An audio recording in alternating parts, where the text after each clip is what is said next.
कैसे हो champions.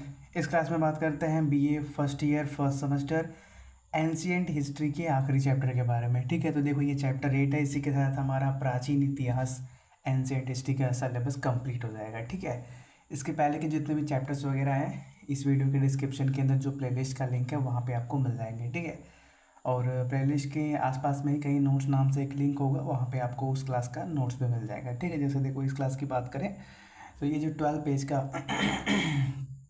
PDF है आपको नोट्स वाले लिंक में आपको मिल जाएगा। ठीक है, आप उसको डाउनलोड कर सकते हो, आप अपनी पढ़ाई को वहाँ से भी कर सकते हो। नोट्स बहुत ही ईजी फॉर्म में है, वो आपको ज़्यादा प्रॉब्लम नहीं होगा पढ़ने में। ठीक है, तो देखो इस यूनिट मतलब इस चैप्टर के अंदर हमको पढ़ना क्या है। सबसे पहले हमको रोमन सभ्यता के अंदर उसकी राजनीतिक व्यक्तित्व और सांस्कृतिक योगदान के बारे में पढ़ना है। ठीक है, चलिए स्टार्ट करते हैं।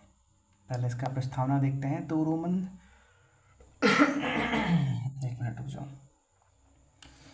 रोमन सभ्यता विश्व इतिहास की महानतम सभ्यताओं में से एक है। ठीक है, जो पुराने कुछ सभ्यताएं बसी हुई हैं या फिर जिनके बारे में हम जानते हैं, बेबीलोनिया, मेसोपोटामिया, रोमन, और भारत की बात करें तो भारत के अंदर क्या बोला जाता है यार उनको, सनातन धर्म बोला जाता है ना, जो सबसे पुरानी सभ्यता है। हाँ, सनातन ही बोला जाता है। तो ये सब कुछ जो गिने चुने सभ्यता बहुत पुरानी है उनके अंदर से एक रोमन सभ्यता है। ठीक है, यह सभ्यता केवल सैन्य शक्ति और राजनीतिक विस्तार तक सीमित नहीं रही, बल्कि उसने कानून, प्रशासन, साहित्य, कला और धर्म के क्षेत्र में भी अमूल्य योगदान दिया। ठीक है, रोमन सभ्यता सिर्फ और सिर्फ मिलिट्री या राजा के राजकाज तक ही सीमित नहीं रहा।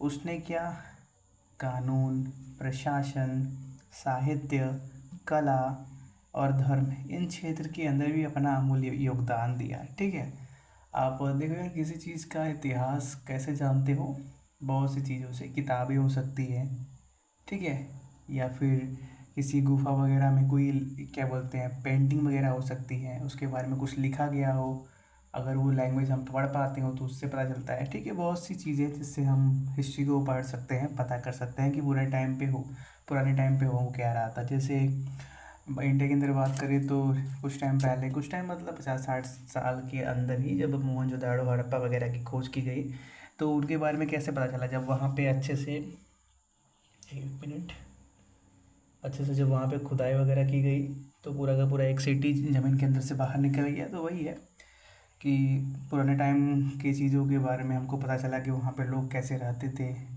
कैसे काम करते थे। तो आप देखोगे कि मोहनजोदाड़ो या फिर हड़प्पा वगैरह के बारे में तो एक सिविलाइज सोसाइटी थी, बहुत ही सभ्य सोसाइटी थी, जहाँ पे घर, हर एक चीज़ एक निश्चित तरीके से बनाए गए थे। ठीक है, घर कहाँ होगा, नालियाँ कहाँ होंगी, पानी कहाँ से आएगा, कहाँ जाएगा, सीवेज का पानी कैसे निकलेगा, हर चीज़ के लिए एक सिस्टम बनाया गया था। ठीक है, जूलियस सीजर और ऑगस्टस जैसे महान शासकों ने रोम को न केवल साम्राज्यवादी शक्ति बनाया, बल्कि उसे स्थायी राजनीतिक और सांस्कृतिक विरासत भी प्रदान की। ठीक है, जूलियस सीजर और ऑगस्टस क्या कुछ चुनिंदा राजाओं में से हैं जिन्होंने क्या रोमन साम्राज्य पर क्या बोलते हैं बहुत लंबे समय तक राज किया, और उन्होंने क्या वहाँ के कल्चर को बहुत आगे पहुँचाया। ठीक है, रोमन संस्कृति में कानून, कला, साहित्य, धर्म और ईसाई धर्म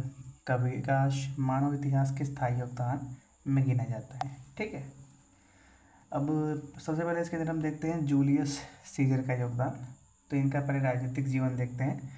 तो जूलियस सीजर लगभग इनका जो टाइम पीरियड है 100 ईसा पूर्व से लेकर 44 ईसा पूर्व तक माना जाता है। ठीक है, मतलब क्या लगभग ये 46 साल तक राज किए, और इनका क्या बोलते हैं जीवन काल की अवधि भी वही है। और तो राज ज़्यादा टाइम नहीं किए, ये तो जो भी डेट लिखा रहता है वो तो बर्थ और डेट का लिखा रहता है ना। देखो ईसा पूर्व में हम उल्टा काउंट करते हैं। ठीक है, जैसे 44 ईसा पूर्व, देखो आपको लग रहा होगा कि ये उल्टा क्यों लिखा हुआ है, तो ईसा पूर्व है, जैसे इंटीजर सी है, तो जैसे यहाँ पे 0 है, -1, -2, तो -1 -2 में कौन बड़ा है, -1 बड़ा है, -2 छोटा है। तो उसी तरीके से जब आप ईसा पूर्व जाओगे, ईसा के समय से पहले, तो उसको उल्टा आप काउंट करना कि 100 ईसा पूर्व से 44 ईसा पूर्व तक उन्होंने राज किया, ठीक है। और रोम की महान सेनापति और राजनीतिक था, ठीक है। जो जूलियस सीजर है वो रोम के बहुत ही बड़े सेनापति, महान सेनापति और राजनीतिक थे, ठीक है। उसने गॉल मतलब फ्रांस पर विजय प्राप्त की कर रोम की शक्ति को अत्यधिक बढ़ाया, ठीक है। फ्रांस को पहले गॉल बोला जाता था, तो उन्होंने क्या किया, फ्रांस पर कब्जा करके अपने देश को और आगे बढ़ाया, ठीक है। उसने पाम्पी और क्राशस के साथ प्रथम त्रिमूर्ति बनाई, ठीक है। क्या क्या सुधार किया इन्होंने, तो पहले इन्होंने प्रशासनिक सुधार किया, तो सीनेट की शक्ति सीमित की और प्रशासन को केंद्रीकृत किया, ठीक है। सीनेट मतलब वही कैबिनेट समझ लो या फिर मंत्रालय समझ लो, ठीक है। तो उसकी शक्ति को इन्होंने सीमित किया और जो प्रशासन का कार्य है उसको केंद्रीकृत किया, मतलब क्या, सेंट्रलाइज किया, जैसे इंडिया के अंदर सेंट्रल गवर्नमेंट है वैसे ही, ठीक है। फिर दूसरा काम इन्होंने किया सामाजिक सुधार, तो गरीबों के लिए भूमि वितरण और नागरिक अधिकारों की व्यवस्था की, ठीक है। फिर तीसरा है हमारे पास कैलेंडर सुधार, तो जूलियस कैलेंडर का निर्माण किया जो आधुनिक ग्रेगोरियन कैलेंडर का आधार बना, ठीक है। आज के टाइम पे जो आप कैलेंडर देखते हो उसका जो स्टार्टिंग पॉइंट है यहीं पे हुआ है, ठीक है। आज का जो कैलेंडर है वो इन्हीं से जूलियस कैलेंडर को देख के ही बनाया गया है, ठीक है।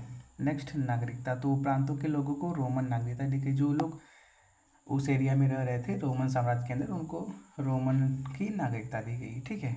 जैसे भारत में रह रहे हैं तो भारतीय कहलाते हैं, वैसे ही रोम में रहने वाले रोमन कहलाते हैं, ठीक है। इनका महत्व क्या क्या है, तो सीजर ने रोम को गणराज्य से साम्राज्य की ओर अग्रसर किया। गणराज्य मतलब बोल सकते हो छोटा सा कोई एक देश, ठीक है, जो स्वतंत्र है। वहाँ से साम्राज्य कैसे बना, जब उसने अलग अलग अपने आसपास के एरिया को जीत लिया तो एक साम्राज्य के रूप में स्थापित हो गया, ठीक है। उसकी हत्या 44 ईसा पूर्व के बाद रोम में गृहयुद्ध छिड़ा, परंतु उसने स्थायी साम्राज्य की नींव रख दी, ठीक है। उनकी हत्या हो गई 44 ईसा पूर्व में। अब जानते ही हो पुराने टाइम पे राजा महाराजा हैं तो उनके दुश्मन भी बहुत होते थे, ठीक है। तो कोई होगा जो भी रीजन, उससे उनकी हत्या कर दी गई। अब हत्या के बाद जब राजा नहीं रहता तो आपस में जो मंत्री वगैरह होते हैं जो पावरफुल होते हैं वो आपस में ही राज्य के लिए लड़ने लगते हैं, तो एक गृह युद्ध शुरू हो गया अंदर ही अंदर। हालांकि कुछ टाइम बाद वो थोड़ा सा स्टेबल हो गया, ठीक है। नेक्स्ट अब बात करते हैं ऑगस्टस का योगदान, तो इनका पहले परिचय देख लो। तो ऑगस्टस ने 63 ईसा पूर्व से 14 ईसा पूर्व ये उनका जीवन काल का टाइम पीरियड है, ठीक है। जूलियस सीजर का दत्तक पुत्र और उत्तराधिकारी था। दत्तक किसको बोलते हैं, आई थिंक वचस को क्या बोलते हैं, बेटे की बेटे वैसे कुछ बोलते हैं, दत्तक बोलते हैं, ठीक है। बेटे का बेटा तो हो गया पोता हो गया, उसके बाद हो सकता है दत्तक होता हो, ठीक है। तो वो थे ऑगस्टस, ठीक है। इनका वास्तविक नाम क्या था, ऑक्टेवियन, ठीक है। ऑक्टेवियन था इनका वास्तविक नाम, ठीक है। उसे ऑगस्टस की उपाधि दी गई जिसका अर्थ है महान, ठीक है। बाद में जब इन्होंने राज्य वगैरह किया, अपने राज्य को और आगे बढ़ाया, तो इनका नाम ऑक्टेवियन से ऑगस्टस कर दिया गया, जिसका मतलब रोम में महान होता है, ठीक है। और भी बहुत सारे पॉइंट है, इस वीडियो के डिस्क्रिप्शन में जो नोट्स हैं आपको सारे पॉइंट मिल जाएंगे, ठीक है। और इसके बाद हम क्या करेंगे, मॉडल पेपर वगैरह डिस्कस करेंगे, आप चैनल पे जाके वो भी देख सकते हो, ठीक है।